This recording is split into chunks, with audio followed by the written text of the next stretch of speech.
de quelque chose qui est très important pour les thérapeutes qui font partie de la FORPEL. Pour faire partie de la FORPEL, il faut être psychothérapeute ou du moins psychopraticien, mais après avoir fait un travail sur soi, sinon on ne peut pas intégrer l'équipe des psychothérapeutes. Pour intégrer l'équipe de psychothérapeutes, il faut faire une formation spécifique sur le diagnostic, enfin le dépistage et la conduite, la thérapie avec les personnes borderline. Alors, on va en parler tout à l'heure. Je vais déjà vous parler un petit peu de la problématique des personnalités borderline. D'abord, ce qui est très important, c'est pas parce que je dis que c'est pour le borderline que c'est pas vrai pour les hauts potentiels, hein, qu'on s'entende bien. Hein. Il y a quelque chose qui est essentiel pour moi, en tant que président de la FORPEL, donc garant un peu de ce qui se passe avec les adhérents, donc les praticiens. Une des premières choses qui est une chose essentielle, c'est d'abord la relation thérapeutique, l'alliance thérapeutique avec le patient. C'est essentiel que la mayonnaise prenne très très vite. À savoir que le thérapeute n'est pas le sachant et le patient, j'allais dire, le souffrant, l'ignorant. Voilà. Même si de temps en temps il nous entraîne là-dedans, en nous disant « Oh là là, vous êtes quand même un thérapeute extraordinaire, heureusement que je vous ai rencontré, sans vous je m'en serais jamais sorti, etc. » Il faut faire très attention à toujours dire « Écoutez, on travaille en équipe, le problème vous le connaissez, moi je ne suis là que pour vous permettre de mieux le gérer et de mieux le comprendre et de vivre heureux. » Parce que c'est ça l'objectif en fin de compte. Qu'on soit borderline ou au potentiel, l'important c'est d'être heureux. Hein? Je pense que c'est la recherche et c'est le rôle du psychothérapeute de faire en sorte que la personne qui vient nous voir aille mieux en sortant de notre cabinet que quand elle est rentrée. Ceci à toutes les séances. Alors, on verra tout à l'heure, mais je voulais dire aussi une chose, c'est que lorsqu'un patient borderline vient nous rencontrer, vient nous contacter, il y a deux raisons pour nous contacter. Soit c'est une situation où il est obligé de nous contacter, donc c'est ce que j'appelle la thérapie incitative. Écoute, il faut que tu te fasses soigner, hein, parce que sinon c'est pas possible, moi je vais te quitter, ou alors on n'en sort plus, mais moi je viens fou, etc. Ça c'est la thérapie incitative. Alors le patient arrive en disant « On m'a dit de venir vous voir parce que paraît que ça ne va pas. » Et puis il y a la thérapie participative, et la thérapie participative c'est la personne qui d'elle-même sent qu'il y a quelque chose qui ne va pas, et qui prend la décision de prendre son devenir en main. Il arrive en disant, souvent il a été un peu sur internet, hein, alors on va en parler aussi cet après-midi, les bons côtés et les mauvais côtés de l'internet. Je ne parle pas de Facebook, hein, je parle des sites spécialisés. Alors, les sites spécialisés, on trouve tout et n'importe quoi. Donc il y a des gens qui ont fait eux-mêmes les tests pour vérifier si c'était borderline. Il y a des gens pour qui on a fait les tests. Et on a dit, tu sais, j'ai fait le test, hein, j'ai fait passer, je vous envoie les résultats du test, c'est les résultats de ma femme. À mon avis, au résultat du test, elle est vraiment borderline, il faut que vous fassiez quelque chose, comment est-ce que je peux vous l'envoyer, etc. Voilà le genre de truc. Pour mon mari, c'est un gros pervers narcissique. Est-ce que vous pourriez faire quelque chose? Est-ce que vous prenez en charge les pervers narcissiques? Parce que quand je vois les faits, bon, bref, on passe. Donc l'alliance thérapeutique est très importante. La deuxième chose qui est très importante, c'est l'attitude du psychothérapeute. En tant que psychothérapeute avec les borderline, il faut s'attendre à tout. Le professeur Quentin Debré, avec qui j'ai créé la FORPEL, disait toujours, avec un borderline, même si c'est la 25e séance, il faut toujours se dire que c'est la première. Parce que si vous vous asseyez sur vos acquis, en disant on a quand même pas mal dégrossi le système, hein, depuis 2 ans qu'on se voit, enfin ça ne dure jamais 2 ans, hein, je vous rassure tout de suite, mais depuis tel temps de mois là, maintenant, ça devrait aller. Eh bien non. C'est justement quand vous pensez que ça va aller, que ça ne va plus. Et comme le borderline est une personne hypersensible, qui fonctionne beaucoup dans la relation, on en parlera cet après-midi, du transfert et du contre-transfert, il va éveiller chez nous des attitudes transférentielles ou contre-transférentielles. Ça veut dire que si votre regard m'est sympathique, je vais avoir tendance à me lâcher en tant que thérapeute. Et vous, en face, vous allez vous dire maintenant, est-ce que c'est le thérapeute ou est-ce que c'est mon copain?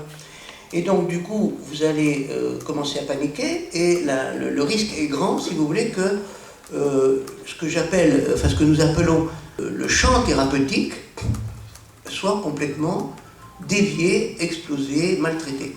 Le champ thérapeutique est une notion dans la thérapie du borderline qui est essentielle. On n'a pas le droit d'aller prendre le café avec un patient borderline, même après 10-12 séances. On prendra le café avec le patient borderline quand la thérapie sera terminée. Ne jamais prendre le café, ni un thé. J'offre pas le thé à mes patients. Alors, il y a peut-être des collègues qui l'offrent, moi j'offre pas le thé, ni café, ni whisky, ni rien du tout. Alors il y a parfois des tentations, de gens qui me disent « je sais que vous aimez le bon whisky, alors la semaine prochaine vous m'apporterez une bouteille ». Et je dis « si vous m'apportez une bouteille, je serai obligé de la refuser, vous serez obligé de l'emmener ». C'est obligatoire parce que sinon, comme on l'a dit ce matin, le patient borderline étant une personne hyper émotive, hyper sensible, qui a terriblement besoin d'être aimée, et qui a surtout besoin d'être aimée toute seule, par les autres, donc va vouloir, si vous voulez, mettre en place une relation privilégiée, soi-disant. Alliance thérapeutique, importance du champ thérapeutique, importance de conserver toujours une vigilance bienveillante par rapport à ce type de patient. Et je terminerai par là, importance également de faire attention à ne pas glisser dans de l'autosatisfaction en disant « ça y est, je l'ai sauvé » ou dans l'autodépréciation en disant « j'y arriverai jamais ». Ni l'une ni l'autre. Il faut toujours garder avec ses patients beaucoup d'humilité. Alors, au Canada, quand j'ai fait une formation complémentaire, j'ai travaillé à l'Institut, au centre d'intervention gestaltiste de Montréal avec Gilles Delisle, et il nous a enseigné 5 grandes attitudes pour être un bon thérapeute avec tous les patients, que ce soit les borderline ou autre chose. Gilles, c'est pas un spécialiste du border, mais ça va très bien avec les borders. La première compétence qu'il faut avoir en tant que thérapeute, c'est l'empathie. C'est-à-dire il faut être capable de se laisser ressentir ce que l'autre est en face. Il ne s'agit pas de souffrir avec, mais il s'agit d'entendre sa souffrance et de se dire c'est sa souffrance, c'est pas la mienne, et je l'entends. On crée l'empathie, c'est le climat. Bon. Deuxième qualité, c'est l'intégrité. En tant que thérapeute, on se doit, mais alors vraiment, surtout avec ce type de public, d'être intègre. On n'a pas le droit de se laisser aller au favoritisme, ni à la condamnation. On n'est pas un intégriste, mais on n'est pas non plus quelqu'un qui laisse aller. Donc c'est très difficile avec des gens qui sont toujours en train de nous faire sortir du cadre. Parce que le patient borderline, c'est un état limite, autrefois appelé par le professeur Bergeret, c'est de nous faire sortir de nos limites, puisqu'il n'en a pas. Donc nous devons le maintenir dans ses limites. La troisième qualité, c'est la prise de risque. La prise de risque avec un patient borderline, c'est très important parce que si on prend trop de risques, il va nous entraîner dans une ascension complètement non protégée, et on risque de s'exploser avec lui. C'est le mythe d'Icare, j'ai un stage là-dessus, comme ça, sur le mythe d'Icare. On s'envole, et puis on arrive tellement haut que la cire fond et on s'écroule. Avec les borderline, il faut faire très attention parce qu'on est tellement content de bien travailler avec cette personne qui nous envoie du positif, qui nous reconnaît, enfin on est quelqu'un qui le fait exister, c'est important, alors on monte avec, hein, et puis à un moment donné, boum, ça explose. Donc faire attention à prendre des risques, mais pas trop, d'où l'importance du champ thérapeutique. Il y a la quatrième qualité qui est le savoir-faire et le savoir-être. C'est-à-dire que ce que les Anglais appellent l'assertivité. C'est-à-dire que moi je ne suis pas hypnothérapeute, je ne me mêlerai jamais de faire de l'hypnose. Je ne suis pas analyste transactionnel, je ne ferai pas d'analyse transactionnelle. Il y a des spécialistes pour ça, je ne suis pas PNListe. Bon. Alors j'ai beau être un praticien intégratif, c'est-à-dire que bon, je connais une grande partie des thérapies. Mon rôle, c'est plutôt de dire, écoutez, là, je pense qu'une intervention en hypnose, ça pourrait vous aider. Je connais quelqu'un qui fait de l'hypnose. Je pense que ça serait bien que vous rencontriez un diététicien parce que moi, je ne suis pas diététicien, donc je connais à peu près votre problème par rapport à la nourriture, mais je ne suis pas diététicien. Donc, je vous envoie donc, il faut toujours, avec les borderline, travailler dans ce que le professeur Philippe Jamet, appelle l'approche globale. C'est-à-dire, plus on est nombreux autour de ce patient, plus il va guérir vite. Voilà, ça c'est la quatrième valeur. Et la cinquième valeur, et c'est par là que je terminerai, parce qu'elle est très importante, c'est l'humilité. Plus on avance en âge et en expérience avec ce type de patient, plus on doit se dire qu'on ne sait rien. C'est très très dangereux de se dire « Oh, ben je vois bien, hein, il est comme ci, il est comme ça, ou elle est comme ci, elle est comme ça, je vais lui faire ci, je vais lui faire ça, puis t'inquiète pas, ça va bien se passer. » C'est très très dangereux. Chaque fois qu'on se laisse aller à un manque d'humilité, l'autre en face nous rattrape, mais alors dans la seconde qui suit. Et c'est là que tout s'écroule. C'est un petit peu, je prends toujours un exemple. Quand je travaillais dans ma vie antérieure, comme j'ai dit ce matin, dans la recherche d'emploi, je faisais des formations à la conduite d'entretien d'embauche. Donc ça marchait très bien. Et il y a un piège dans l'entretien d'embauche. L'entretien d'embauche se passe très bien. On a fait toutes les étapes. Et à la fin, on se dit au revoir. Et on a fait très attention de se contenir pendant tout l'entretien à ne pas dire ceci, à ne pas dire cela, à pas dire ceci, à pas dire cela.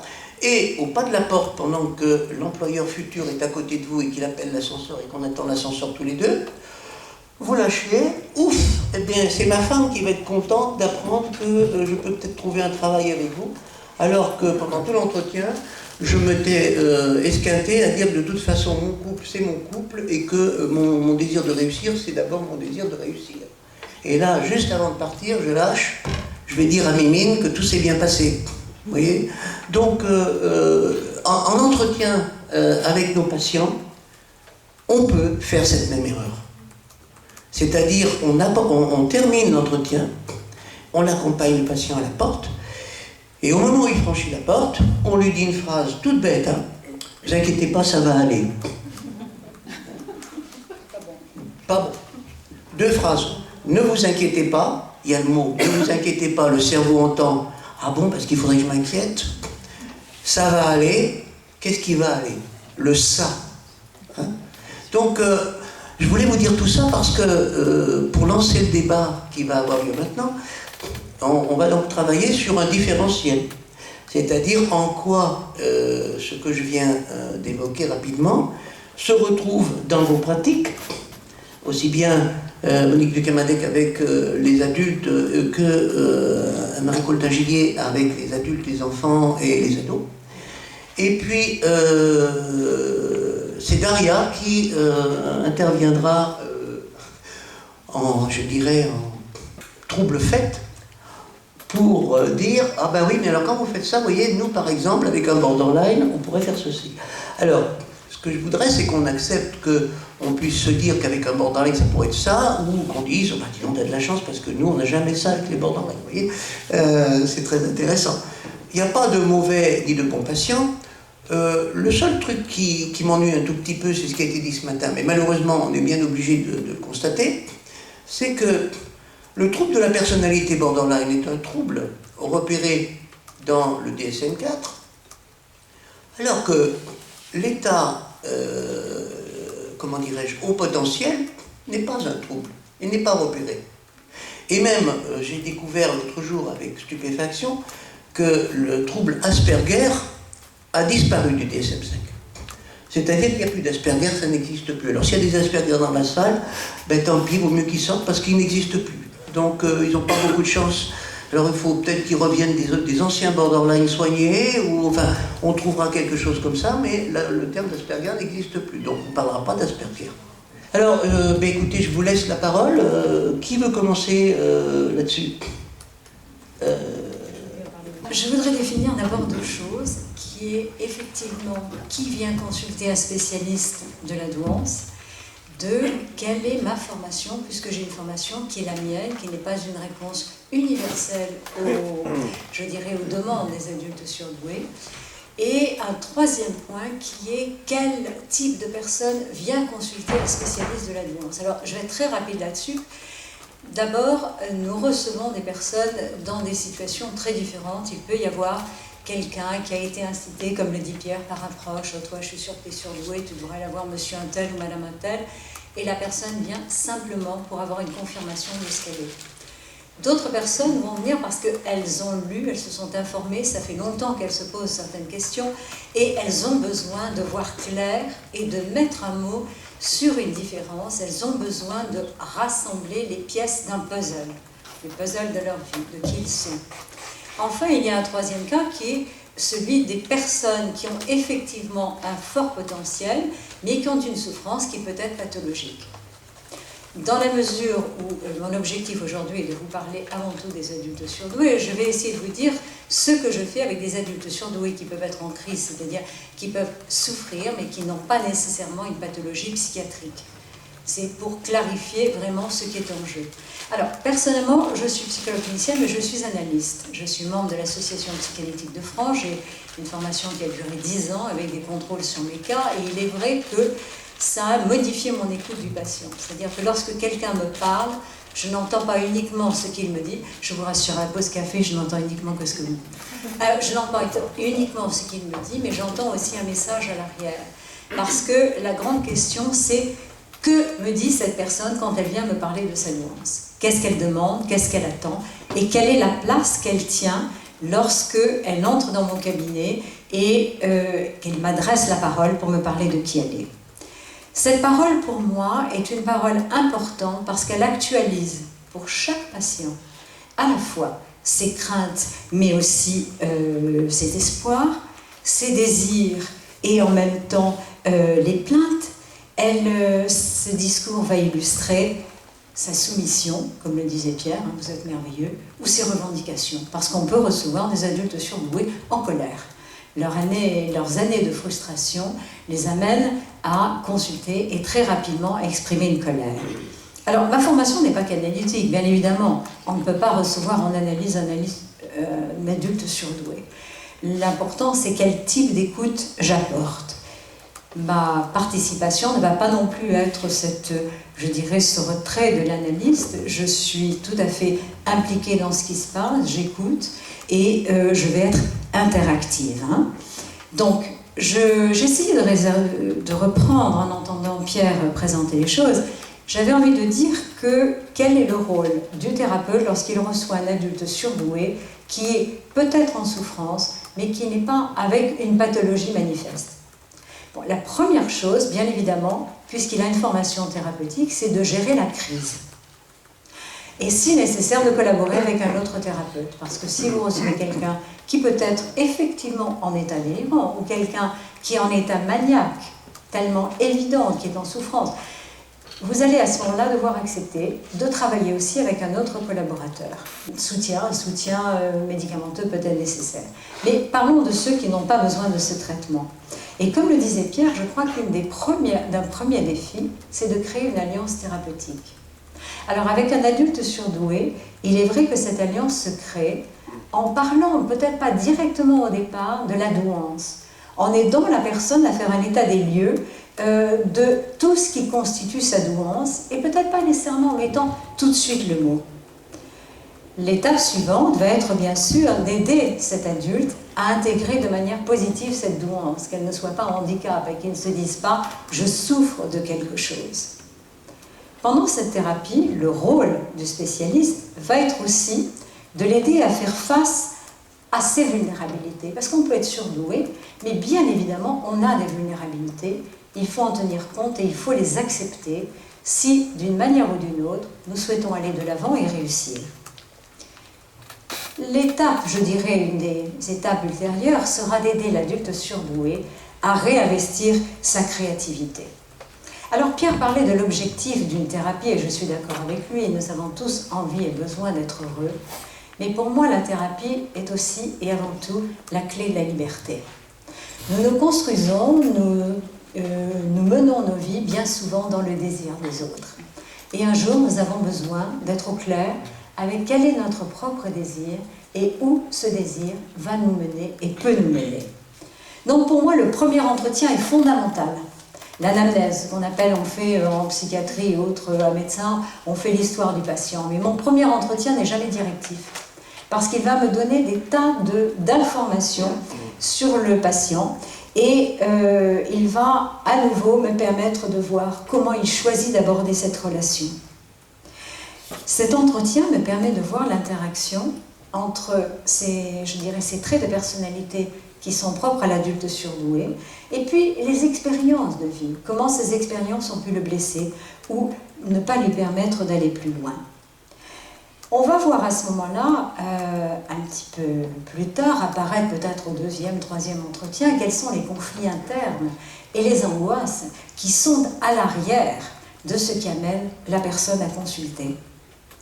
Les premiers entretiens, en fait, pour moi, permettent d'établir un diagnostic et permettent aussi de décider d'une approche sur mesure. Et vous allez me dire, et les tests dans tout ça? C'est vrai que ça peut être un moment où on se dit, si la personne n'a pas été testée, est-ce qu'il est nécessaire de lui proposer un test? Et il y a des conditions bien précises, et on pourra le faire dans les questions après, qui peuvent faire qu'on juge que pour certains adultes, il n'est absolument pas nécessaire de passer un test, alors que pour d'autres, il est vraiment utile de passer ce test. Donc, parler de la douance permet d'établir une alliance thérapeutique, et ça va permettre aussi, par l'empathie, de montrer à l'autre que, d'une certaine manière, nous avons perçu leurs talents, leurs sensibilités, leurs angoisses et ces fameux conflits internes. Le patient va réaliser à un moment ou à un autre que très souvent, s'il est en sous-performance, s'il est en échec, s'il est déprimé, c'est qu'à un moment ou à un autre, il a désavoué ce qui était sa douance. Il n'a pas tenu compte de ses talents, il ne les a pas investis. Alors, ce matin, j'ai fait une allusion, ce qui va apparaître si rapidement dans la thérapie, c'est le patient va se dire, mais si je suis surdoué, que je suis capable de comprendre tout ça, pourquoi je ne l'ai pas compris tout seul? Pourquoi ai-je à le comprendre avec cette personne? Et là, il peut y avoir une compétitivité qui se met en place. Heureusement, le désir de se connaître, le désir de retrouver un confort, va permettre d'aller plus loin et d'explorer les conflits internes et l'anxiété. Je parle de cela parce qu'à ce moment-là, nous, thérapeutes, nous devons être attentifs aux mécanismes de défense que cet adulte surdoué a mis en place pour se construire et se protéger. Et l'évitement et le déni sont très souvent des modes de défense, peut-être un peu immatures, qu'il a utilisés, mais ce déni, cet évitement, les ont bloqués dans son avancée. Alors, bien évidemment, et je vais être courte sur ça, la thérapie va progresser et il y a un moment où va apparaître un trait particulier de la douance. Ce sont ces qualités extracognitives, celles qui font que la personne peut être perçue comme capable de lire dans l'avenir ou d'anticiper des choses, qui peuvent mettre le surdoué mal à l'aise. Et il est important que le thérapeute l'aide dans cette phase de la thérapie à fonctionner autant sur son intuition et ses capacités extracognitives que sur ses grandes capacités logiques. J'ai résumé pour vous, et vous allez me dire c'est la perfection, et bien évidemment, je ne pense que personne va vous dire réunir toutes ces qualités, Pour bien travailler avec un adulte surdoué, voilà, selon moi, ce qu'il faut. 1. Il faut que le thérapeute soit conscient de sa douance. Qu'est-ce que ça veut dire? Je m'intéresse à ce qui fait la différence de l'autre et je ne suis pas conscient de la mienne. 2. Il faut que le thérapeute ait une base théorique solide. Il ne peut pas simplement faire passer des tests de QI, il doit aussi être formé à la psychopathologie, il doit avoir une écoute beaucoup plus large que celle de « est-ce que j'identifie un surdoué ?» Il doit connaître les caractéristiques des adultes surdoués. Et bien évidemment, savoir où se trouvent les ressources sur le sujet. Il va devoir faire preuve de créativité et ne pas hésiter à demander de l'aide, comme l'a dit Pierre, quand c'est nécessaire. Ceci est tout aussi vrai pour les surdoués. Alors, bien évidemment, ce thérapeute se doit d'être un porte-parole sur la douance. Je ne vois pas comment on peut travailler sur ce sujet alors que l'on en parle encore trop peu et qu'il y a des adultes parfaitement isolés et en souffrance. C'est la responsabilité de ces thérapeutes d'en parler. Et moi, ma dernière qualité, au-delà des qualités dont parlait Pierre, c'est avant tout être soi-même. L'authenticité est une condition non négociable. Les enfants précoces et les adultes surdoués savent très bien si vous jouez un rôle, si vous avez appris votre truc par cœur et que vous avez votre grille de décodage, ou si réellement vous pouvez être là, quelle que soit la difficulté de certains moments. Je répondrai à toutes vos autres questions, mais voilà comment je voulais résumer mon intervention. Merci beaucoup, Monique. Je crois qu'on se retrouve sur pas mal de points avec des appellations différentes, mais voilà. Alors, je voudrais rentrer un peu plus dans sortir un petit peu du monde des bisounours, et donc, ça va être la lourde tâche de Anne-Marie. Oui, parce que, avec les surdoués, quelles sont les difficultés auxquelles on se trouve confronté quand on est thérapeute? Je voudrais que vous nous parliez un petit peu de ça, parce que c'est pas un monde, encore une fois, de bisounours. Hein. Moi, je ne vous ai pas parlé des difficultés auxquelles on se retrouve confronté. On en parlera peut-être tout à l'heure avec Daria et vous tous, lorsqu'on se rencontre avec des borderline, mais c'est pas facile. Hein. Et je suppose qu'avec les surdoués, c'est pas facile non plus. J'ai envie de dire, et je pense que Monique sera tout à fait d'accord avec moi, que c'est une mise en danger pour nous, de tous les instants. D'abord parce qu'il faut arriver à suivre le flot des pensées. Ça suppose effectivement d'arriver à être un interlocuteur ayant de la répartie. Et pour ça, il faut effectivement avoir une certaine aisance dans un certain nombre de domaines. La plupart du temps, ce sont des experts qui remettent beaucoup de choses en cause, qui poussent plus loin. Comme je le disais, j'évoquais à midi, ils refont les manuels de test en corrigeant les réponses qui sont erronées. Et parfois, ils ont raison. Donc, quelque part, ça suppose aussi, voilà, comme me disait Pierre, de ne pas imaginer les choses comme étant figées, mais de les accepter toujours en capacité d'être remises en cause. Même une réponse, un manuel de test peut effectivement être approfondi. Donc voilà, c'est vrai que c'est une mise en danger tous les instants. Je disais ce matin que la difficulté qu'ils ont dans leur relation interpersonnelle, la relation thérapeutique n'y échappe pas. Les premières séances sont souvent consacrées à tester le thérapeute. Qu'est-ce qu'il a dans le ventre? Est-ce que je vais oser me lâcher? Est-ce que je vais oser lui parler de moi vraiment? Est-ce que c'est nous qui passons le test cette fois-ci? Et c'est une situation qui parfois peut être effectivement inconfortable. Je rapportais, parfois il suffit de peu de choses. Il faut qu'on arrive à toucher le cœur, je pense. Il faut bien sûr qu'on soit dans l'écoute bienveillante, mais je songe souvent à cet adolescent. L'adolescence, c'est la période où la prise en charge est la plus difficile. Souvent, la demande ne vient pas d'eux du tout, bien sûr, ils n'ont aucun problème. C'est le reste du monde qui a des difficultés. Donc, on les traîne de force. C'est imposé par un comité pédagogique, par les parents, parfois. Et donc, aller faire un travail thérapeutique avec quelqu'un qui n'en a aucune envie. Donc déjà, il faut susciter le désir, c'est pas évident. Et j'essaye simplement de leur dire qu'ils m'intéressent et que j'ai envie de les comprendre. que j'ai envie de les aider à se comprendre. Souvent, pour revenir sur le cas de ce jeune homme, il m'a baladé pendant peut-être 2 séances en me racontant des choses invraisemblables. Et sur le pas de la porte, tout à l'heure, tu évoquais la bêtise qu'on peut faire sur la fin de la séance. Sur la fin de la porte, il lâchait toujours une bombe, comme si, voilà, s'il me testait pour savoir si je le gardais, alors qu'on était déjà debout. Hein.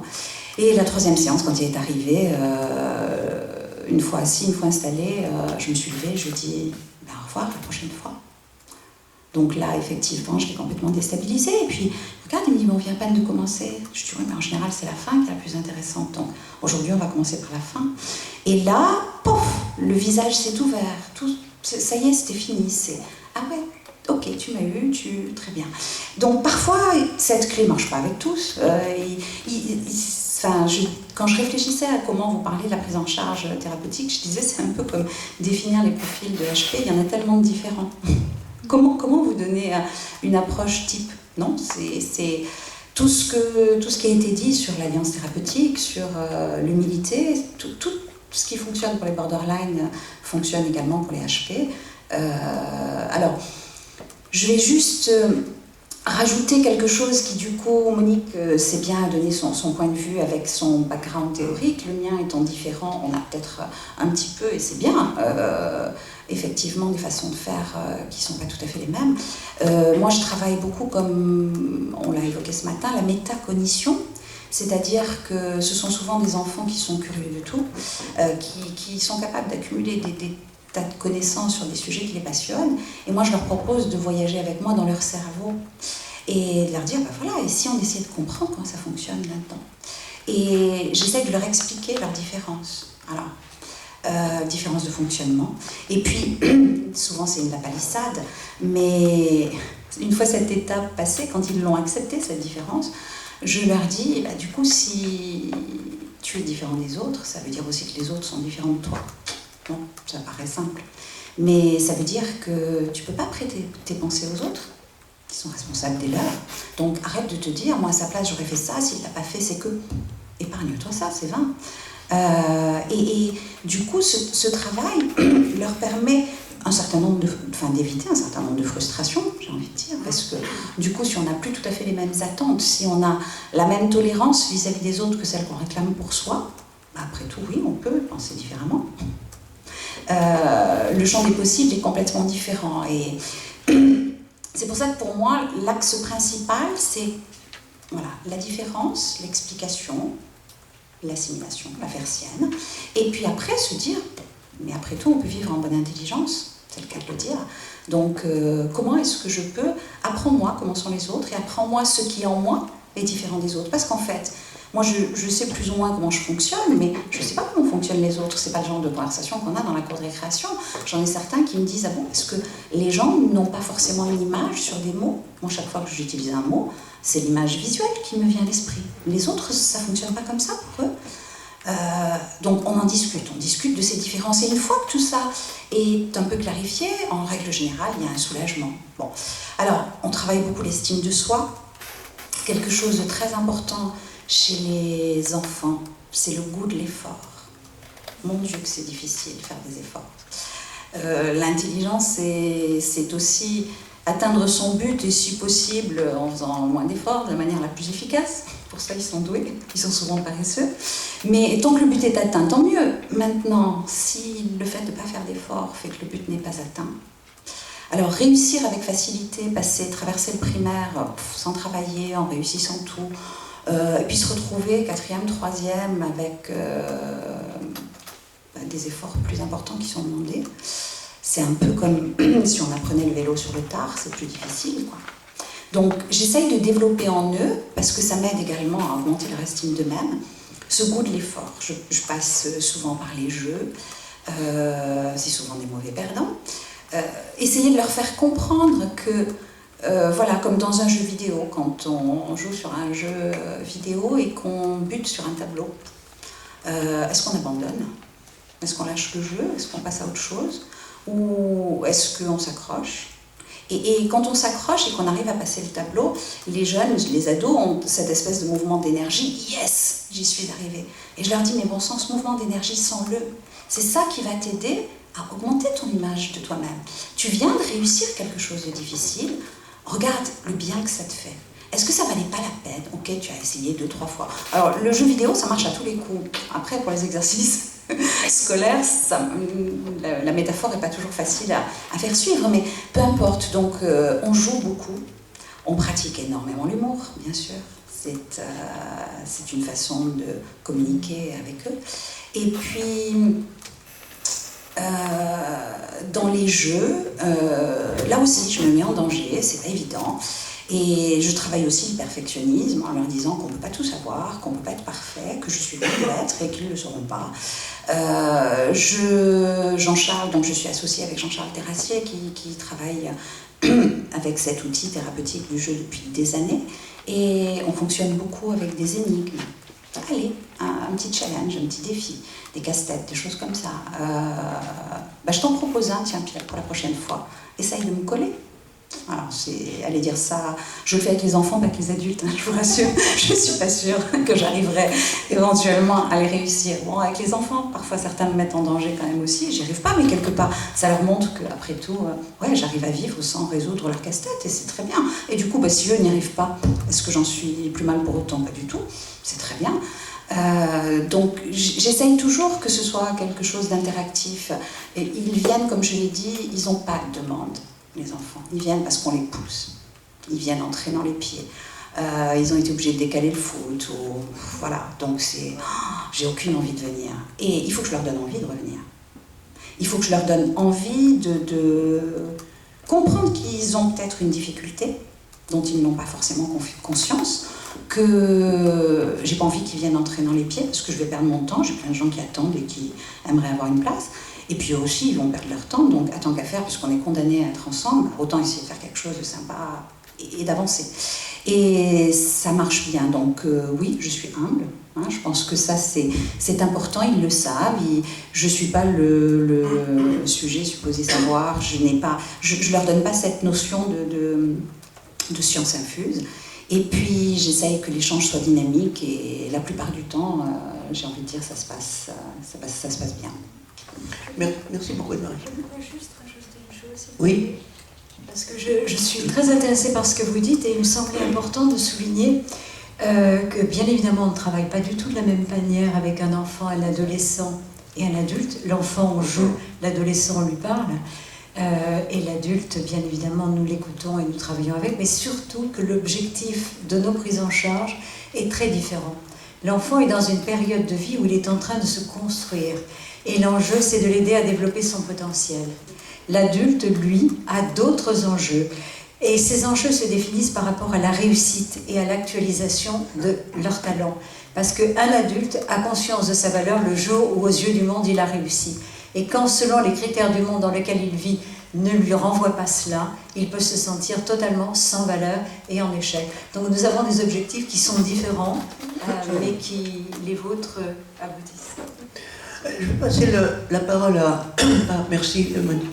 Je vais passer la parole à Daria, parce que en entendant tout ça, qu'est-ce que tu ressens?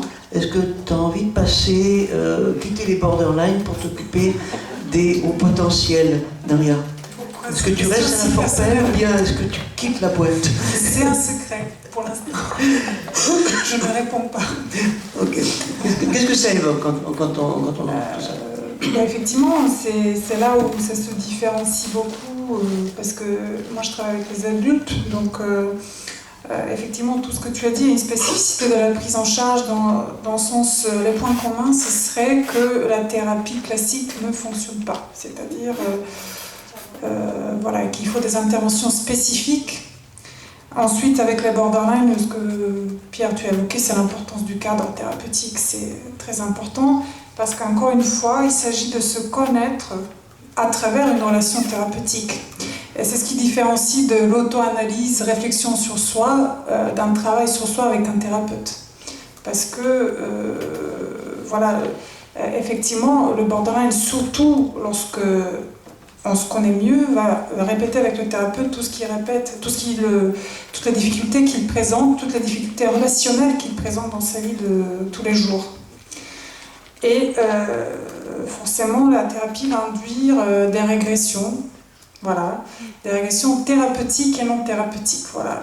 C'est-à-dire que la régression thérapeutique, c'est la régression qui n'est pas très rapide en général, où le patient, une fois que la relation de confiance s'est établie,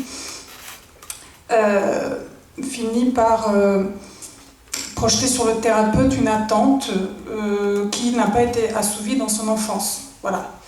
Et donc à ce moment-là, il va donner au thérapeute l'impression d'aller beaucoup moins bien alors qu'il avait progressé auparavant.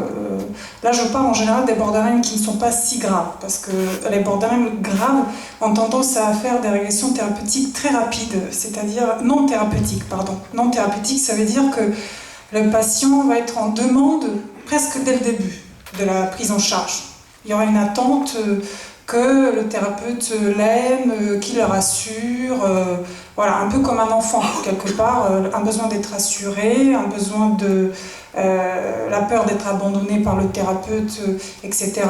Donc là, il s'agit de ne pas encourager ce type de régression. Donc surtout, ne pas céder aux appels entre les séances, aux besoins de réassurance, c'est ce que tu as dit, ne t'inquiète pas, même si la demande est clairement exprimée. Voilà. Et même si le patient se plaint que vous ne me rassurez pas assez, ou voilà, les borderline sont capables de formuler des attentes très claires. Vous ne me rassurez pas assez, je me sens abandonné. Là, il s'agit vraiment de rappeler le cadre et de dire au patient qu'on ne peut pas, on peut. Dans la thérapie qu'on pratique avec Pierre, c'est la thérapie des schémas, entre autres. Je veux dire, il y a le rematernage partiel, c'est-à-dire on peut répondre à certains besoins affectifs du patient de façon limitée. C'est-à-dire, ce n'est pas la neutralité totale, comme dans la psychanalyse où on est neutre et on interprète. Là, on peut valoriser le patient, on peut lui faire des compliments, mais on ne peut pas être disponible pour lui 24 heures sur 24 comme certains patients l'attendent. Voilà. Je ne sais pas s'il y a d'autres points que je n'ai pas abordés. Bon, je crois que tu as à peu près tout abordé. Avant de faire une petite pause et puis de démarrer l'après-midi des questions avec la salle, parce que c'est surtout ça que vous attendez aussi maintenant, après tout ce qu'on s'est dit,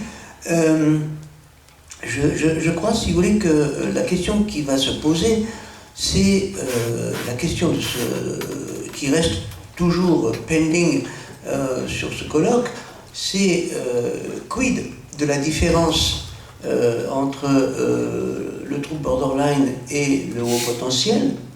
Là, on n'a pas encore apporté tout à fait la réponse. Est-ce qu'on va y arriver dans les quelques heures qui nous restent? J'en suis pas sûr. Et également, quid du problème du quotient intellectuel et du quotient émotionnel.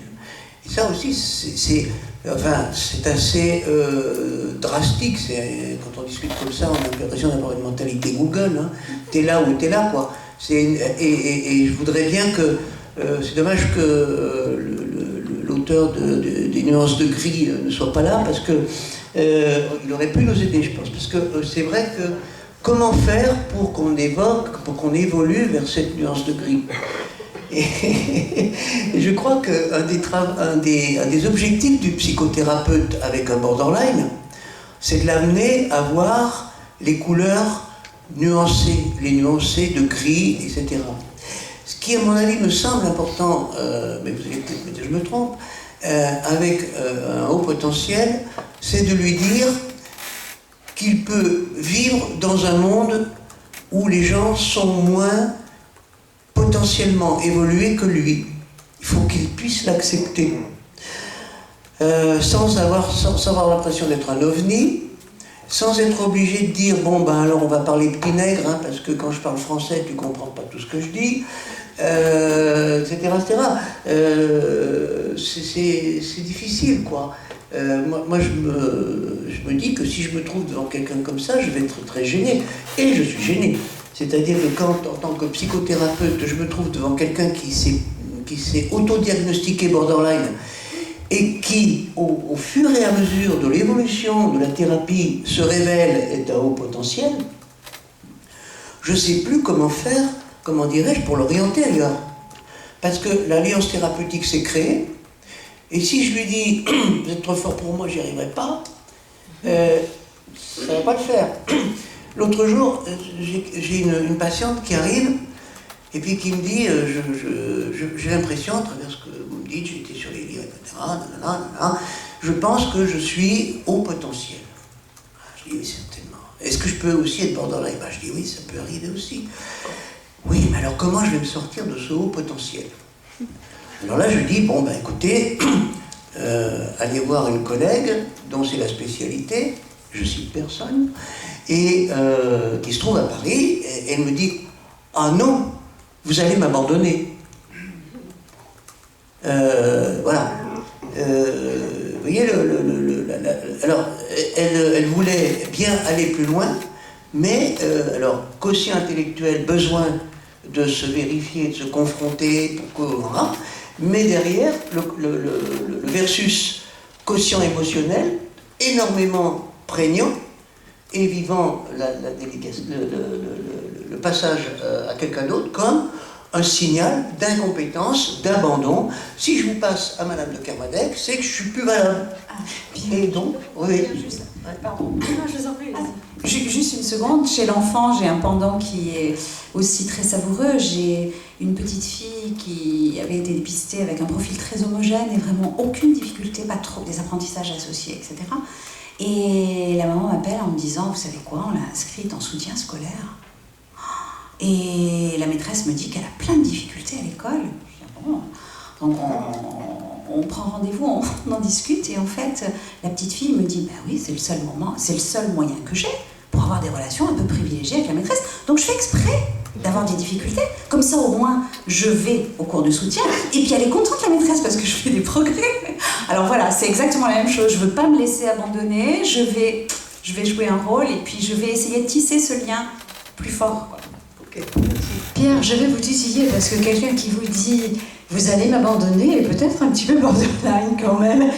Oui, Quand on adresse un patient à quelqu'un, c'est vrai que ce qui est important, c'est de montrer que ce que nous recherchons, c'est une collaboration, c'est un ajout, c'est-à-dire qu'on est tellement conscient de d'autres besoins que nous sommes prêts à collaborer aussi avec une personne qui pourra répondre à certaines questions qui font partie de sa spécialité.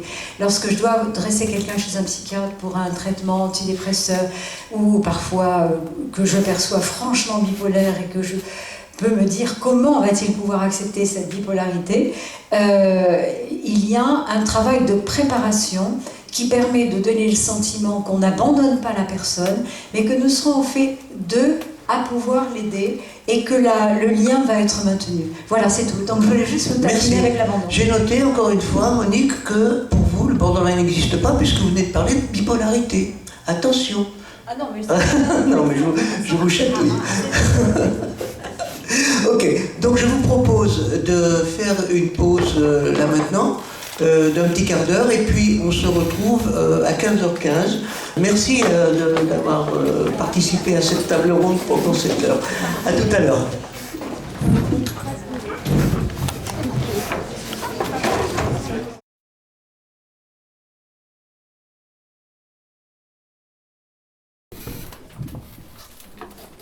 Ce que je vous les ai montré ce matin, c'est Véronique Seperecht et Dominique Pru. Il y en a une autre qui s'est jointe à nous, c'est Nadia, qui est là-bas.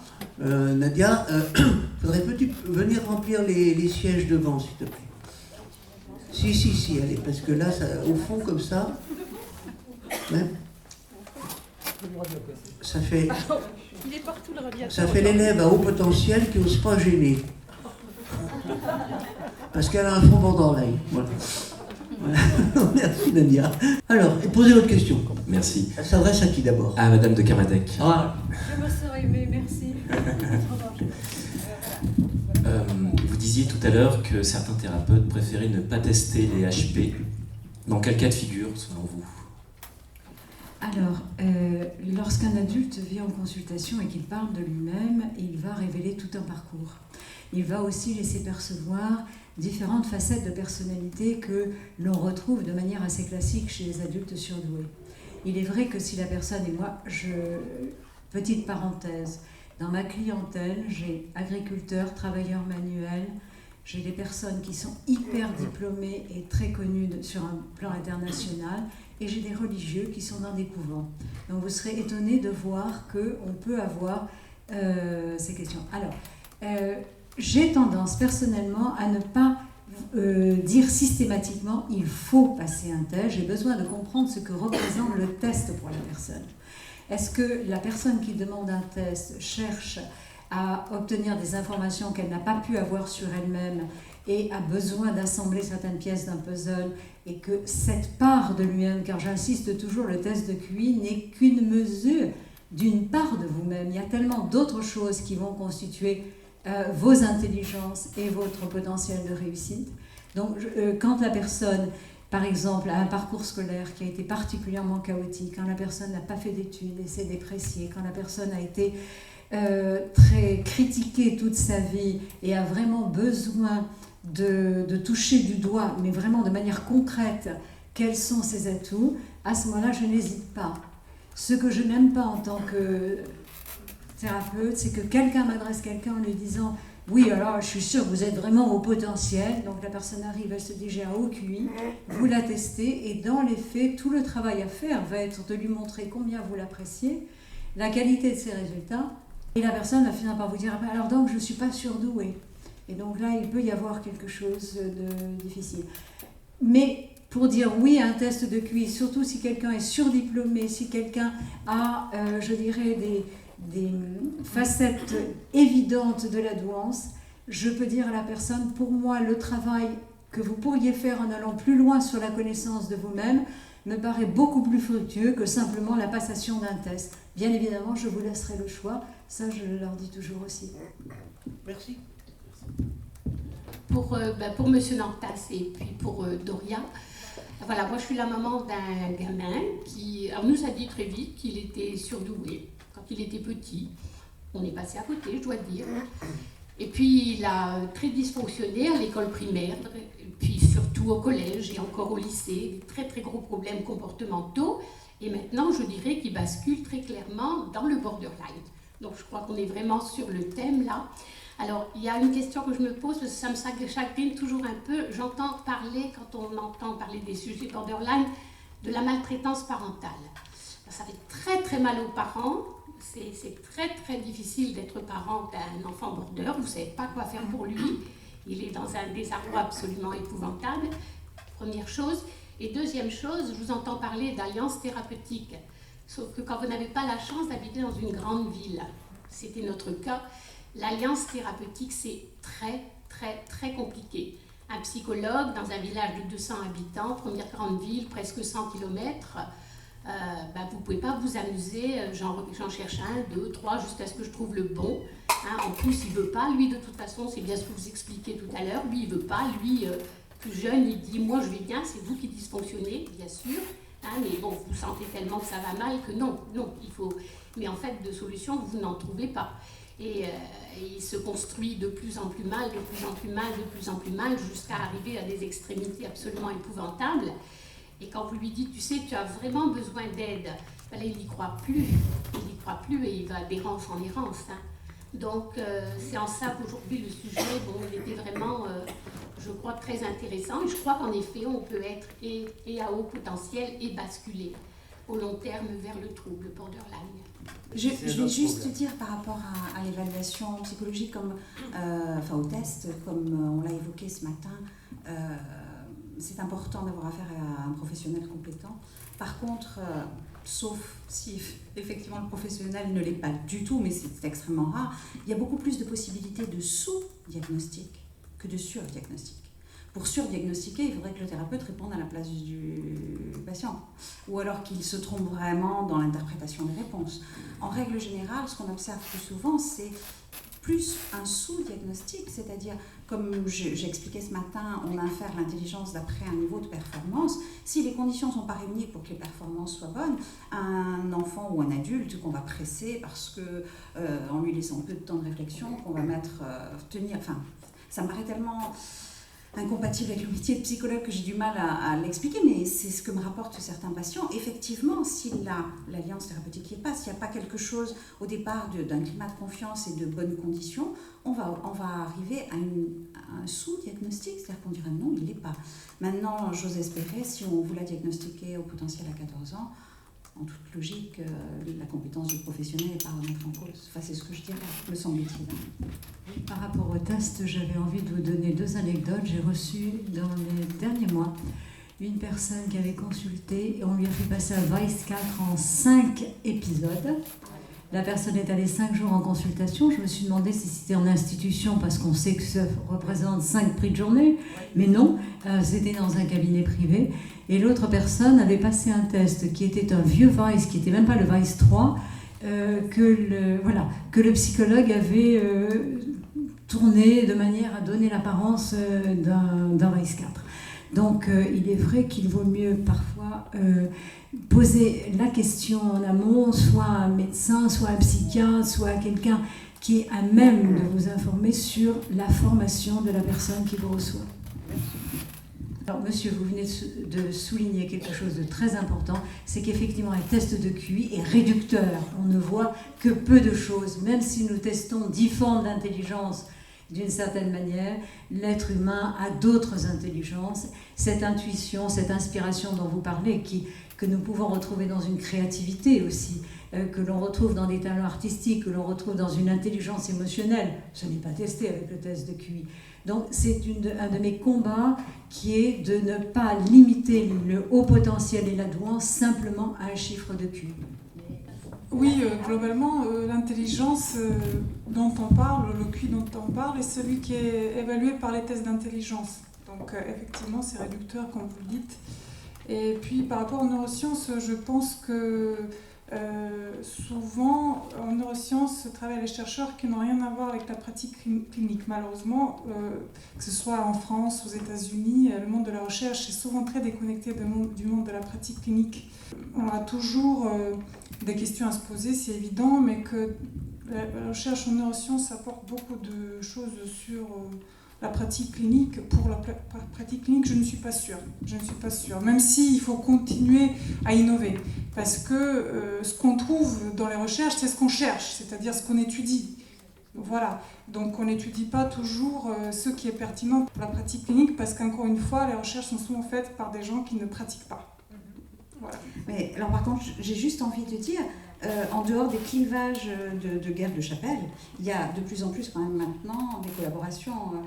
Je pensais notamment à Gérard Pommier qui a écrit il y a fort longtemps un livre Neurosciences et psychanalyse, où on peut, chaque champ théorique peut être compatible. Donc, alors moi je vais défendre les neurosciences parce que c'est un peu, c'est mon orientation. Je pense qu'elles ont permis un certain nombre d'avancées, mais elles ne suffisent pas à elles seules. Ça, je vous rejoins tout à fait. C'est-à-dire que connaître le fonctionnement différent du cerveau d'une personne à haut potentiel, certes, qu'est-ce qu'on en fait après ? Si on n'en fait rien, ça ne sert à rien de l'avoir prouvé. Voilà. Donc je rejoins ce qui a été dit. Les universitaires, effectivement, souvent, ils manquent. Mais je ne suis pas sûre que ce soit que pour les neurosciences. Oui, c'est en général. Mais là, voilà. Excusez-moi, peut-être que dans le domaine cognitif, les recherches sont beaucoup plus pertinentes que... Moi, je parlais purement de la psychothérapie. Et oui. Indépendamment, parce que vraiment dans le domaine cognitif, effectivement, les choses sont un petit peu plus carrées. Mais là, on parle de l'approche thérapeutique. Voilà. Parce que souvent, il y a un facteur aléatoire. Moi, j'ai étudié dans ma thèse l'évolution des personnalités borderline. Effectivement, on ne peut pas déduire qu'il y a une seule évolution possible parce qu'il y a tellement de cas de figure.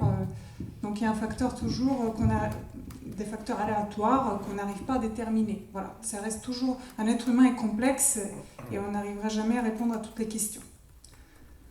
Une autre question ? Oui. Bonjour, donc je m'adresse à vous 4. Je voudrais savoir donc s'il y a une spécificité au niveau de la thérapie pour les adultes surdoués et en quoi vous vous distinguez dans votre thérapie par rapport à des psychothérapies classiques, analytiques ou des psychanalyses. Et puis d'autre part, que pensez-vous de l'approche psychocorporelle ? Parce qu'effectivement, les adultes surdoués, il y a quand même une grande implication mentale. et couper effectivement de leur corps un petit peu de leurs émotions, et de quelle manière les approches psychocorporelles peuvent être une aide pour ces personnes-là et aussi pour les personnes borderline. Alors, on va scinder la question en deux. Les personnes à haut potentiel d'abord, les personnes borderline après. Alors, pour le psychocorporel, rapidement, effectivement, je pense que le rapport au corps et à l'esprit, il y a souvent une dissociation chez les personnes à haut potentiel. C'est très vrai chez les enfants, avec très souvent, même peut-être parfois, pas toujours, mais une gaucherie au niveau du déplacement, une conscience de soi, de l'image du corps qui est pas forcément aussi intacte ou aussi efficiente, je dirais, que le fonctionnement intellectuel. Ce qui veut dire que oui, ça fait partie tout à fait des partenariats qui sont très intéressants à mettre en place. Je ne pense pas que ce soit suffisant, mais c'est très important. Et quant à la prise en charge de thérapeutiques type, malheureusement, alors peut-être que Monique de Carmadec aura un autre point de vue, c'est ce que j'essayais de dire tout à l'heure, je pense que c'est difficile d'essayer de déterminer une façon de faire propre à une population. La créativité, la mise en danger, c'est peut-être ce qui est le plus... L'humour, l'utilisation de certaines armes va peut-être être plus percutante. C'est plus dans le moyen de communiquer qu'effectivement on va essayer de s'adapter à la personnalité du patient. Mais autrement, en tout cas, moi, j'ai pas trouvé de recette miracle. Alors, par rapport à la thérapie, c'est vrai qu'il ne s'agit pas d'une thérapie classique. Je dirais que si on devait trouver un parallèle, et encore, le parallèle n'est pas totalement satisfaisant, ça s'apparenterait un peu à une thérapie focale, psychothérapie focale, telle que Baline t'en parlait. C'est-à-dire que la personne vient avec quelque part le besoin de se réapproprier une certaine identité, son identité de surdoué, et l'enjeu dans cette thérapie-là, qui n'est pas tout à fait comme celle d'une autre personne qui aurait géré une symptomatologie plus classique, l'important c'est de voir comment on peut l'aider à se donner les moyens d'actualiser son potentiel. Dans les faits, ce qu'on n'a pas mentionné ce matin, moi je ne l'ai pas mentionné non plus, c'est que le rôle du thérapeute de surdoué n'est ni de normaliser, ni de, je dirais, de faire entrer la personne dans une démarche absolument classique. Je crois qu'il faut beaucoup de capacité d'adaptation. Et puis, il ne faut surtout pas reprendre la place du parent d'enfant précoce qui veut absolument avoir un génie ou un enfant merveilleux. Et on peut venir en tant qu'adulte surdoué et ressortir sans être Pic de la Vérandole ou Léonard de Vinci, mais simplement plus conscient de ses atouts et plus à même de se donner les moyens d'essayer des choses nouvelles et de réussir. Voilà comment je définirais cette thérapie. L'objectif de la thérapie avec un borderline, c'est d'apprendre à mieux faire face à ces émotions débordantes, à mieux gérer. Et donc, effectivement, l'approche psychocorporelle, c'était ça votre question, est très efficace avec les personnes qui ont un surcontrôle émotionnel très important. Donc, pour les aider à exprimer davantage les émotions dont elles sont déconnectées. Voilà, ce sont souvent des personnes qui sont dans l'intellectualisation, dans la rationalisation et qui vont souvent dire « je pense » au lieu de dire « je ressens ». Voilà. Est-ce que j'ai répondu à votre question ? Une autre question là-bas, deux questions là-bas. Ben ça s'adresse, je pense, aux quatre. Peut-être plus sur le versant HP, mais la question se pose aussi pour les borders parce que ça peut peut-être venir d'un long cheminement qu'on devient border si on n'a pas été détecté, mais ça peut être aussi peut-être jeune si l'environnement est vraiment difficile pour un enfant HP non détecté. Donc finalement, peut-être tout le monde est concerné. Je me place sur un versant parent. Qu'est-ce que moi j'en fais de tout ce qu'on dit là ? Et qu'est-ce que j'en fais avec le principal intervenant dans la vie de mon enfant, l'école au sens large ? Je précise mon intervention, c'est-à-dire que tout à l'heure, ce matin, le monsieur qui était là parlait de... J'aime pas le mot diagnostic, je préfère handicap singulier, etc. Personnellement, je ne suis pas sur l'un ou l'autre, je préfère qu'on dise qu'on a détecté ou repéré un haut potentiel avec un risque de handicap à côté, mais qu'est-ce que j'en fais ? Parce que le handicap est parfois venu d'une école qui n'a pas su s'adapter à un enfant. Madame Coltin-Gillet m'avait donné un livre que j'ai étudié profondément sur la pédagogie différenciée. Et quand elle est mise en place, c'est le cas à Mandelieu dans un collège classique. elle fait du bien à tous les enfants, qu'ils soient HP, border ou autres, parce qu'on leur a permis de se positionner différemment et il y a moins de handicap du coup. Je pense à la Khan Academy, c'est un site qu'on m'a conseillé en ligne, qui offre ce plaisir de progresser apparemment. Moi je vois mon fils s'épanouir dessus. Parce qu'il se voit évoluer, c'est un peu comme les Pokémon, c'est marrant. Ils font des exercices, ils passent avant des tests de niveau, qu'ils aient appris ou pas la leçon, et ils ont le droit de dire « je valide ma réponse, j'ai besoin d'un indice, je veux voir la leçon ou j'ai pas appris en fait », avant de décider de passer à l'étape d'après. Donc qu'est-ce qu'on fait nous de tout ce qu'on dit là, en tant que parents, avec l'école, avec les universités, avec... Par rapport à ça, par rapport à l'école, l'université, tout ça, je pense qu'il faut donner à notre enfant la capacité d'acquérir comment dirais-je, un sens critique. C'est-à-dire que, justement, s'il est intelligent, s'il a un haut potentiel, l'enfant doit être encouragé à vérifier qu'est-ce qui est juste pour lui et qu'est-ce qui n'est pas juste pour lui. Ça, pour moi, c'est essentiel. Et le rôle du parent, c'est de lui dire, on te fait confiance, c'est juste pour toi. Si c'est juste pour toi, tu as notre appui, on ne peut pas le faire à ta place. J'ai envie de dire par rapport à l'école, Dieu sait que l'information et la formation, ça fait partie du combat de tous ceux qui s'intéressent au domaine.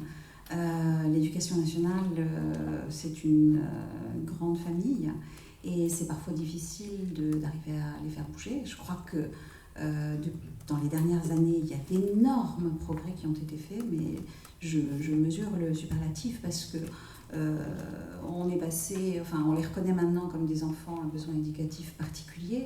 Il y a des référents académiques dans chaque académie, on en a discuté à la pause avec certains. C'est vrai que certaines académies sont plus ou moins dotées, voilà, certains inspecteurs académiques sont plus ou moins compétents, mais en tout cas, je veux dire, il y a des choses qui sont faites.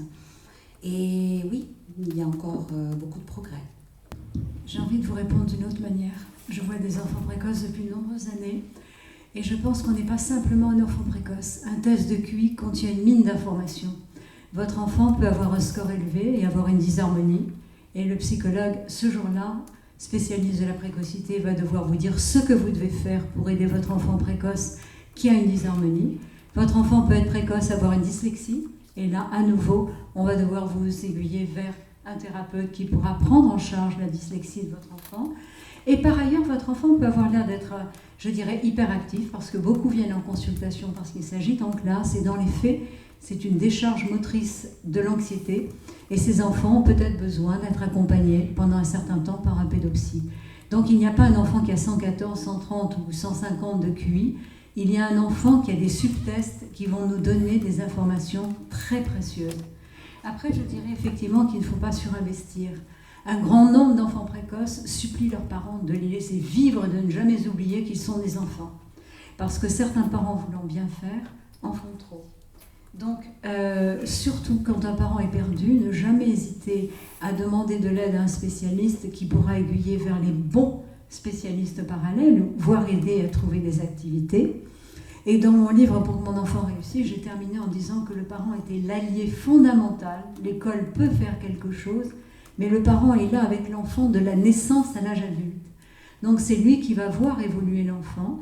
Ce qu'il ne doit pas oublier, c'est qu'il ne doit pas faire pour l'enfant, il doit faire avec l'enfant. Voilà comment je répondrai à votre question.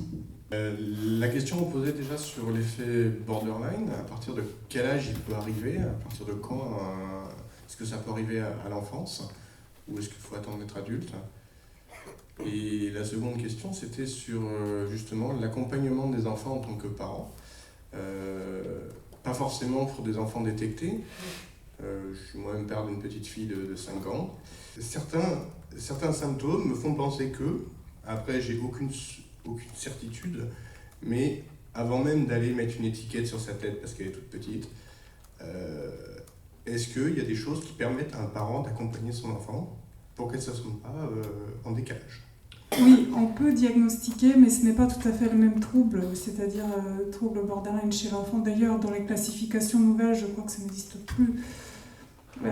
Et de toute façon, l'évolution d'un enfant borderline à l'âge adulte est un tout petit peu différente. Donc, le trouble dont je parle, il est diagnostiqué à partir de l'âge de 18 ans. Voilà, pas avant. Voilà. Je voulais juste dire que l'enfant est en train de construire sa personnalité. Or, borderline, c'est une structure de personnalité. C'est quelque chose qui est un aboutissement après un certain nombre d'années. On ne peut pas être un enfant de 8 ans et borderline. On peut par contre être un enfant de 8 ans avec une pathologie qui mérite d'être prise en charge et d'être accompagnée. Moi, juste une seconde pour répondre à la question du parent. Donc, j'ai envie de dire, ce qui est important, c'est de considérer la souffrance de l'enfant ou pas. Par rapport au dépistage, on va dire, je ne suis pas pour dépister à tout prix, faire un test de QI à tout prix. Si l'enfant est bien dans sa peau, s'il n'y a pas de souci, après tout, est-ce que c'est important de le soumettre à ça? Par contre, à partir du moment où il y a une souffrance, à ce moment-là, il faut l'entendre. Et il n'y a pas d'âge, je dirais, pour consulter dans ces cas-là. Je voudrais dire qu'il ne faudrait pas trop non plus critiquer le QI.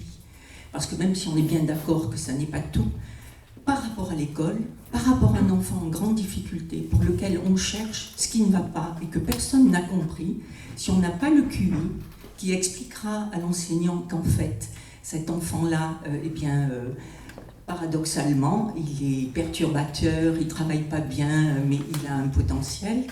Et parce que sinon, les enseignants se servent du fait qu'on dit partout à le QI, ça sert à rien, ça n'est rien, ça prouve rien.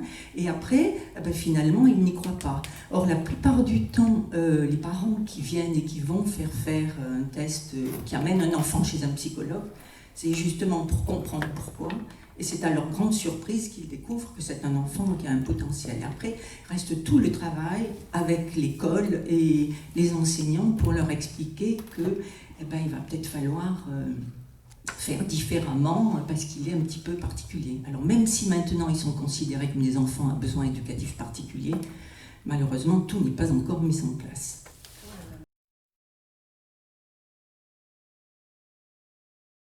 Alors, donc, on va donc reprendre les débats, les questions, et je voudrais donner trois thèmes à cette dernière séquence. Je voudrais qu'on parle des proches de borderline et au potentiel, et aussi, maintenant là, des proches. C'est-à-dire de ceux qui les côtoient au quotidien, que ce soit dans leur famille, que ce soit au boulot, que ce soit à l'école. On a parlé beaucoup de ces gens-là, mais il faut parler des autres. Donc, la Forpel a mis au point, depuis 2 ans maintenant, des groupes de psychoéducation destinés aux proches de personnes qui sont borderline, que ce soit les époux, les conjoints, la famille. Et on s'est aperçu que ces groupes-là recueillaient beaucoup d'intérêt parce que la psychoéducation permet à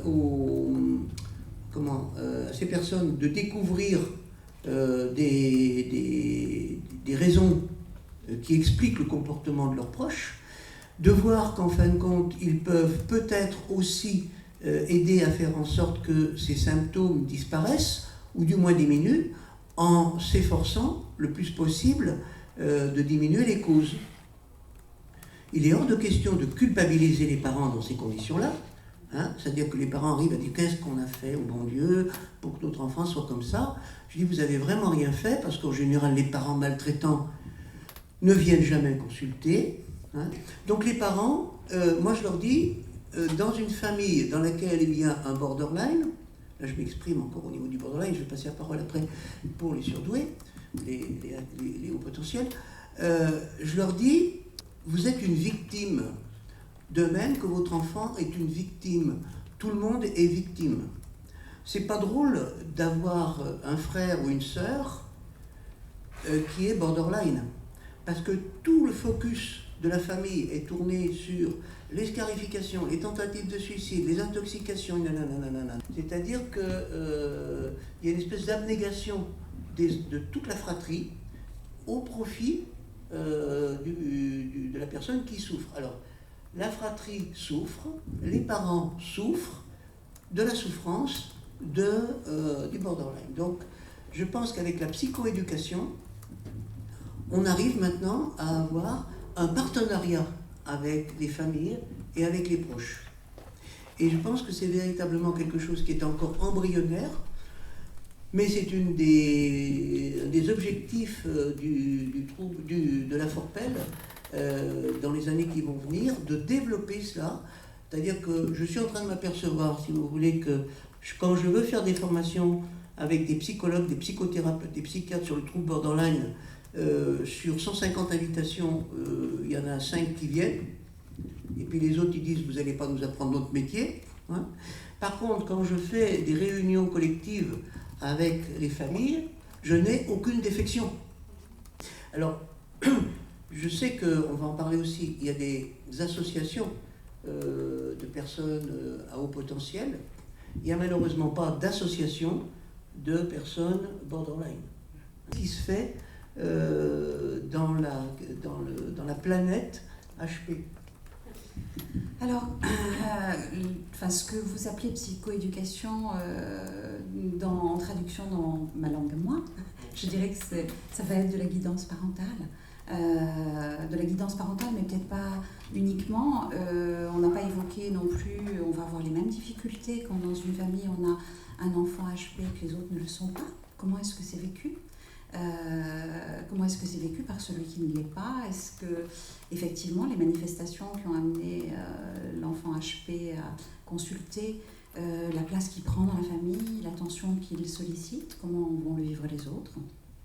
Donc attention, la relation familiale, effectivement, un haut potentiel, ça peut être une tribu de zèbres, mais chacun peut projeter son mode de fonctionnement. Alors si moi je le suis aussi, voilà, il doit forcément fonctionner comme moi, comme on l'a dit, il y a aussi des différences chez eux. Donc c'est important de prendre en considération la constellation familiale et les interactions qui peuvent se jouer entre chaque.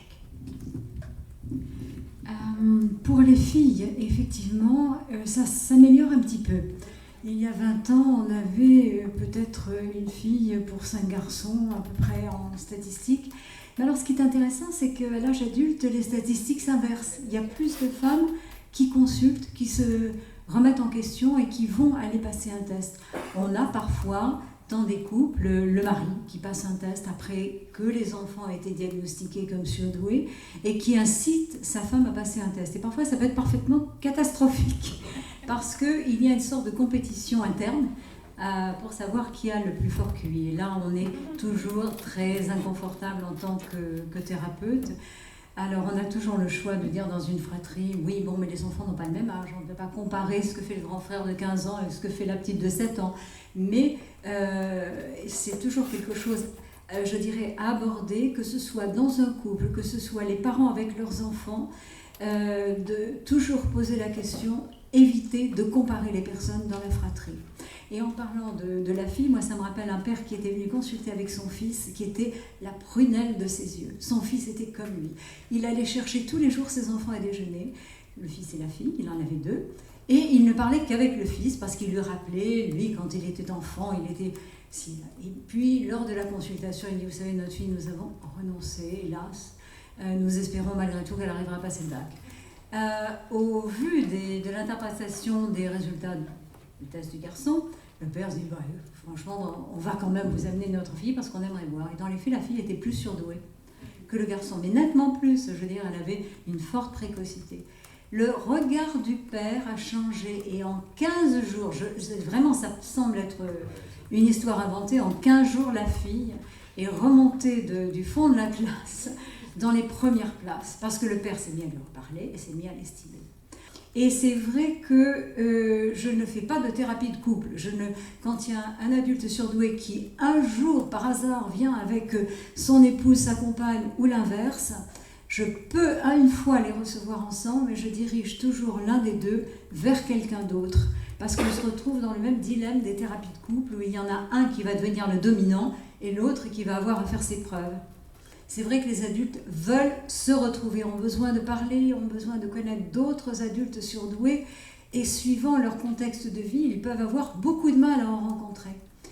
Il y a un danger parce que si le groupe se fait, et surtout se fait sans, j'allais dire, un thérapeute entre guillemets, on va avoir un groupe de plaintes, comme disait Pierre, et alors la plainte va devenir le support d'une reconnaissance. Et on est surdoué parce qu'on est très malheureux, parce qu'on se plaint. Et le groupe va continuer à parler de cette plainte et ça devient leur identité. Voilà ce que je pouvais dire en étant très attentif au groupe d'adultes surdoués. D'ailleurs, sur les forums, on le voit parfois, vous avez des adultes qui en boucle ressassent leurs problèmes et leurs plaintes. Bonjour, moi j'aimerais que l'on explore la question des adultes surdoués dans l'entreprise, les organisations, bref, dans la vie active. Je suis partie un peu en mission pour travailler sur la valorisation de ces profils qui souvent sont un peu cachés, voire invisibles. Au pire, font des burn-out ou surinvestissent le travail. Et donc je voulais savoir si vous aviez identifié un modèle de ceux qui réussissent au travail. Je pense qu'il y a chez les États-Unis, chez les borderline en entreprise, c'est très difficile de travailler avec un borderline en entreprise. Il y a une catégorie de borderline qui réussit particulièrement bien en entreprise. C'est, comme le disait tout à l'heure Daria, dans la thérapie des schémas de Jung, c'est les gens qui présentent un schéma ambition élevée, surinvestissement personnel, objectif élevé, surinvestissement personnel, et également une tendance à tout m'est dû. Alors travailler avec des gens qui sont comme ça, qui sont des borderline parfaitement intégrés, hein. Mais travailler avec ces gens-là, ben, vous avez, si vous voulez, une augmentation du coefficient des risques psychosociaux avec ces gens-là. Bien sûr. Parce qu'ils ne comprennent pas que vous partiez à 10h du soir, parce que eux, c'est le moment où ils commencent à s'épanouir. Hein, et vous leur dites timidement j'ai une famille, ça n'existe pas, vous voyez. En effet, il y a une vraie problématique. Moi, j'interviens en entreprise en tant que coach. Eh bien, lorsque je me retrouve, si vous voulez, à faire un diagnostic de souffrance au travail dans un service et qu'on peut détecter qu'un des chefs de service ou un collaborateur fait partie de cette catégorie, là, on est véritablement dans une vraie problématique. Et alors là, il ne s'agit pas de leur dire qu'il faut qu'ils se fassent soigner, parce que ces gens-là, ils n'ont pas besoin de coach. C'est les pauvres qui suivent derrière en essayant de traîner désespérément quelque chose que l'on fait coacher pour qu'ils puissent suivre le chef qui a un QI surdéveloppé, qui est juste le petit frère de Napoléon, c'est-à-dire qu'il est capable de faire 8 choses à la fois. L'entreprise idéale pour l'adulte surdoué, c'est une entreprise qui généralement n'est pas une grosse structure. Il ne faut pas que les promotions soient données après 5 ans dans chaque poste. Il faut qu'il y ait des possibilités d'évolution assez rapides. Il faut que l'entreprise sache récompenser la personne qui mérite d'être récompensée, pas simplement parce qu'elle a passé 3 ans dans le poste. Il faut que ses idées originales soient acceptées et qu'il y ait probablement la possibilité parfois de travailler seul. Alors, une entreprise qui propose tout cela, bien évidemment, est assez unique. Ce qui pose le plus problème à l'adulte surdoué en entreprise, c'est le travail de groupe, c'est l'incapacité à travailler au même rythme que les autres, c'est de gérer les réunions avec les réponses, c'est-à-dire qu'ils sont tentés de donner très rapidement une réponse qui peut paraître superficielle aux autres parce qu'ils arrivent rapidement à leur conclusion. Donc là, à nouveau, il y a un problème. Moi, j'ai rencontré un jour un adulte surdoué qui était dans une boîte de conseil et qui a connu pendant tout un temps, justement, des difficultés à cause de cette rapidité, de son intensité quand il travaillait. Ça créait un malaise chez les autres, qui avaient le sentiment qu'il voulait absolument se mettre en avant, qu'il voulait montrer sa supériorité. Donc, à la quarantaine, il s'est dit, maintenant, je vais m'établir et je vais créer ma propre boîte de conseil, ce qui me semblait tout à fait logique. Seulement, il a fait l'expérience les premiers temps, il a pris des clients et tout heureux enfin de pouvoir résoudre ses problèmes rapidement. Merci beaucoup. Une autre question, ça vous va ? Merci. Bonjour, déjà je voulais vous remercier pour ce colloque, pour la parole que vous portez, pour avoir approché ces deux thèmes. On se rend compte que c'est extrêmement riche et extrêmement proche. Au niveau des symptômes est extrêmement différent par contre au niveau de la prise en charge. Et je trouve que c'est quelque chose qui est terriblement intéressant. Et je voulais vous poser, Monsieur Antas, la question en ce qui concerne le borderline, de l'intérêt de tout ce qui est thérapie brève. Donc on va avoir de plus en plus de psychologues qui vont faire de la PNL, qui vont faire de l'hypnose, qui vont faire toutes ces choses-là dans la prise en charge du trouble borderline et éventuellement aussi dans la prise en charge de la caractéristique HP. Alors, qu'est-ce qu'on entend par thérapie brève? D'abord, les thérapies brèves, pour moi, c'est des thérapies qui durent au moins 18 mois, à raison d'une séance par semaine, et nonobstant quelques petits groupes de thérapie de week-end. Vous voyez, ça c'est déjà ça. La PNL, l'analyse transactionnelle, l'énéagramme, le MDR, l'hypnose ericksonienne, pour ne citer que ces quelques thérapies, pour moi ne sont pas des thérapies, ce sont des outils thérapeutiques complémentaires qui se valent tous et qui sont, j'allais dire, dédiés à telle ou telle personne borderline, qui vont marcher avec l'un, qui ne vont pas marcher avec l'autre. La thérapie, moi à mon avis, les seules thérapies que je considère comme étant des thérapies efficaces avec la thérapie pour le borderline, c'est les thérapies cognitives et comportementales, mais rafraîchies et rénovées avec les dernières recherches, notamment de Jeffrey Young et de Kolsko, qui ont associé, si vous voulez, la TCC avec la Gestalt et l'approche rogerienne. Hein. Une autre question? Oui, bien sûr.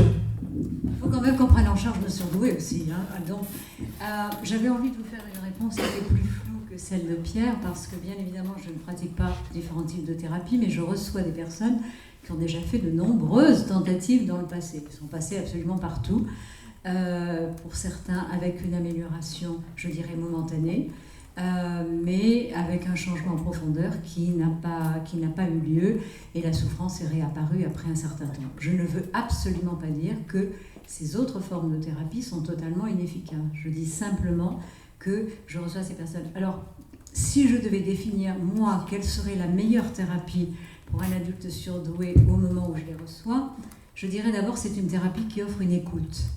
Ils ont besoin de parler, ils ont besoin d'être entendus, ils ont besoin d'avoir suffisamment de temps pour s'exprimer sans être jugés. Après, il faut que ce soit une thérapie non directive. Je veux dire, donner des conseils directs de vous devriez faire ça, vous verrez, ça marche beaucoup mieux. Généralement, ça n'est pas efficace avec eux, même s'ils peuvent parfois, grâce à des amis ou d'autres personnes, bénéficier de conseils utiles. Et je dirais, il faut que ce soit une thérapie qui évite, comme la peste, le recours à l'intellectualisation.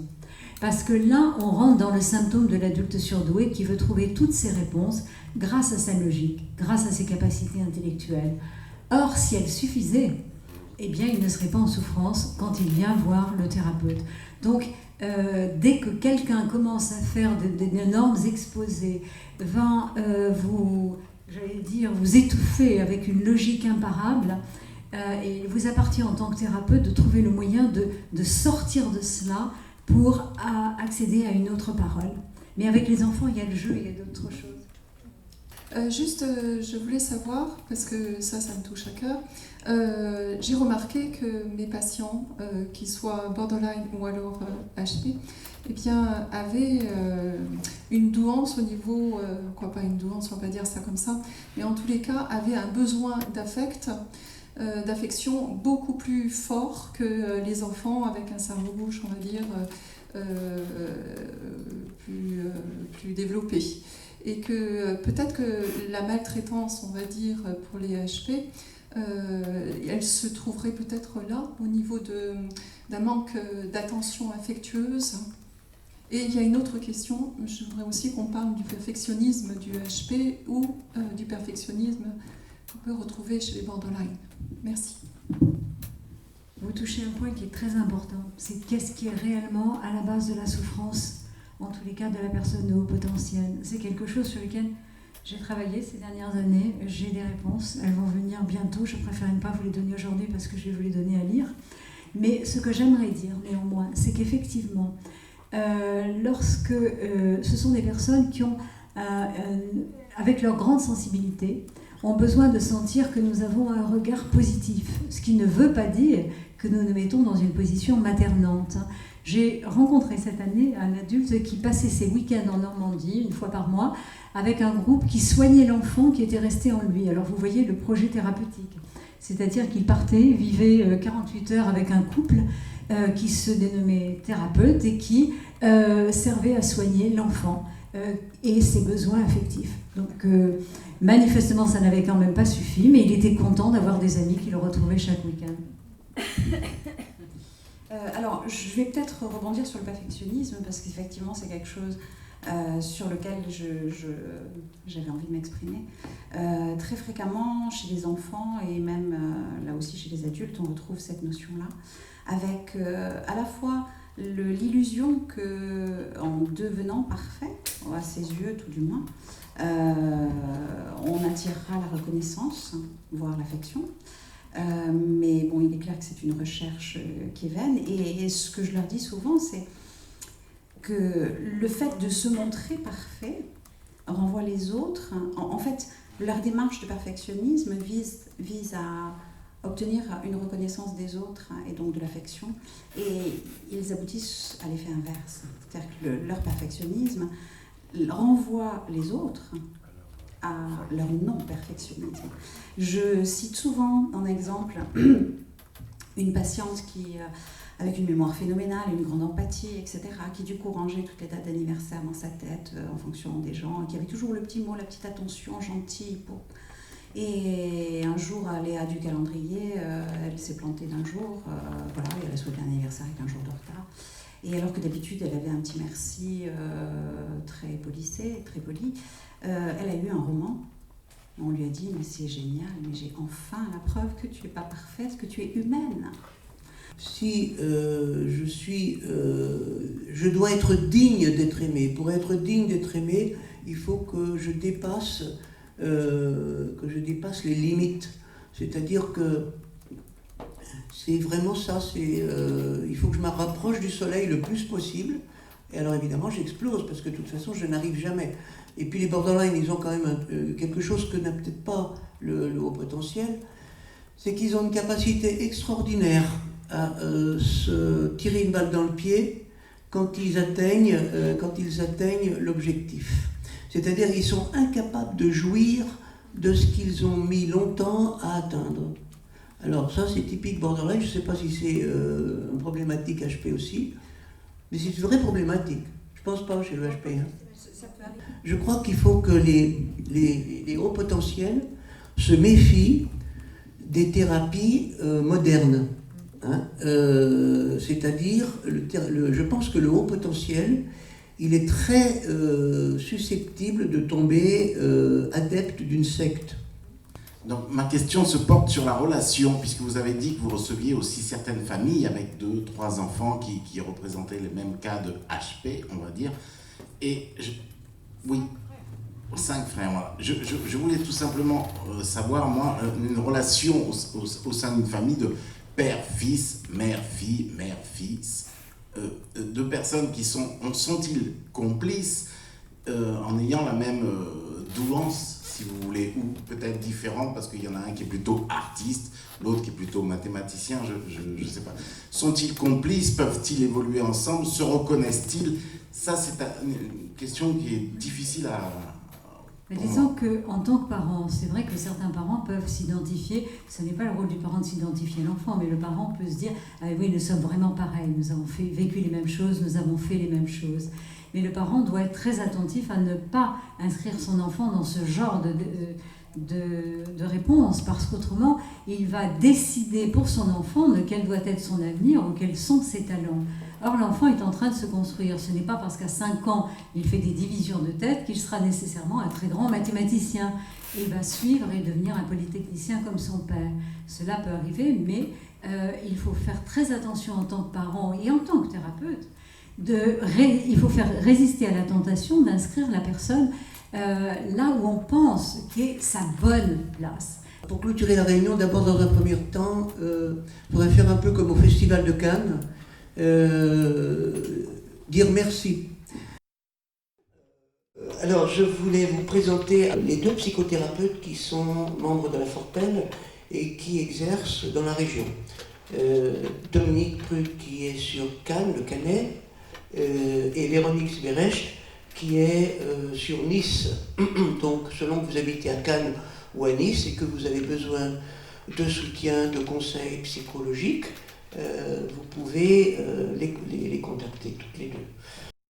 Je voudrais dire merci à toutes ceux et celles qui sont ici ce soir, qui sont restés. Je voudrais aussi dire merci à ceux qui sont partis, parce qu'ils étaient là tout à l'heure, mais ils ne l'entendent pas, mais ça fait très plaisir. J'espère que cette journée vous a apporté répondu pour une partie aux questions que vous posiez. On n'a pas abordé, je crois, tous les sujets. On aurait pu encore les aborder peut-être pendant 2-3 jours. Je ne sais pas si on est arrivé à réconcilier le QI et le QE. Je ne sais pas si on est arrivé à défusionner le borderline du HP. En tout cas, on y a beaucoup contribué. Je voulais remercier également les personnes un peu derrière, à l'envers du décor, c'est les gens qu'on ne voit jamais, ce qu'on appelle le back-office, sans lesquels cette réunion n'aurait pas pu avoir lieu. Dans un premier temps, je voudrais remercier Sylvie Christophe qui a, coordonné l'action. Elle est partie de zéro et elle est arrivée à cette réunion d'aujourd'hui. Ça n'a pas été toujours facile. Parce que réunir des personnes qui viennent parler sur cette tribune, c'est une chose, mais après, faire venir des gens qui viennent voir les gens qui parlent, c'est une autre chose, et faire en sorte que tout se passe correctement sans mauvaise surprise de dernier moment, c'est pas évident non plus. Donc, encore une fois, merci Sylvie d'avoir fait ce forum. Jusqu'à présent, les forums étaient organisés et on va encore en organiser d'autres. Merci à vous.